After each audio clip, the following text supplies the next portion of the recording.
So this is my community garden plot.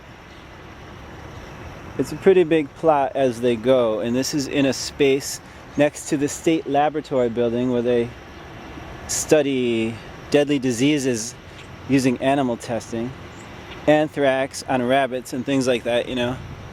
Pretty horrible things happen in that brutalist building. And yet here it's a Garden of Eden.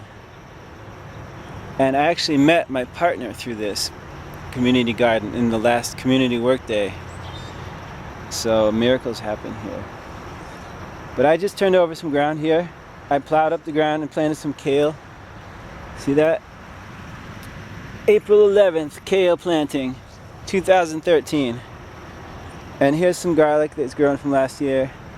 I share this with my friend Matthew, frenemy you might say. We have a complicated relationship. And yeah.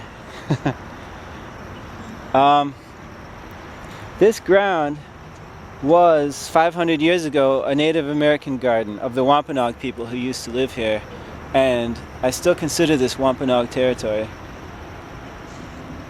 And by the way, there's a homeless person there. In our lovely modern society, this is where some people live. You can see them walking along.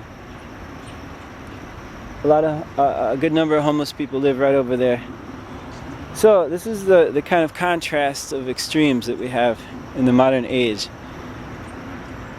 I'm here, white person, colonial, thinking of the Wampanoag people, trying to grow some food so I can live outside the money system, which is what I want to do. I would like to go an entire year without actually using money for anything, but especially not for food. And I'm totally going to be able to do it. I'm picking up the skills and the knowledge needed for that. I would love to document that for you if you have any interest in that. I think being an ultimate cheapskate, it sounds corny, it sounds chintzy and like negative, but there's actually a lot of positive philosophical things that we can get to through that lens, I think.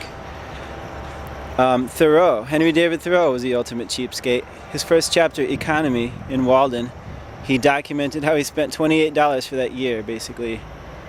And that allowed him the freedom to write one of the classic books of all time. The Wampanoag people who were here didn't use money. I mean, there may have been some forms of exchange, trading gifts. There might have been wampum, but it wasn't like the main currency for life. Life was lived where food is food. Food is not a commodity. Things are what they are. You know, an animal skin is an animal skin. It's not something you go to a shop and buy. It's something that if you find it or your friend finds it, you have something to trade for it. You can obtain it if you need it. It's a use-based life. It's a life where the meaning of things is actually the things themselves and not the numbers attached to them. So that's the kind of thing I would love to get into. And I think that I'm able to do it. I'm not very good at monologuing. I work a lot better when there's an actual person with whom I'm having a conversation. But I think you get an idea of who I am through this. And there's a lot of beautiful, I guess you would say, props or environments, like actual things other than myself too, that my life includes, which could be illuminated through focusing on my life. So I'm not here for the ego. I really could do without being filmed, but I feel like it's a good thing to reach people, and these are the times in which we really need to reach people. Yesterday I talked to Público, the biggest daily newspaper of Portugal, and I was happy to do that, although it took 3 hours out of my workday. I was really happy to do that because we really got in depth on some really good questions. So that's why I'm happy to do this. You know, I could care less about being famous or exposed or anything like that. In fact, it's not a good thing for me to be so public, but I find it to be my duty, and so I'm willing to, and I also find it interesting.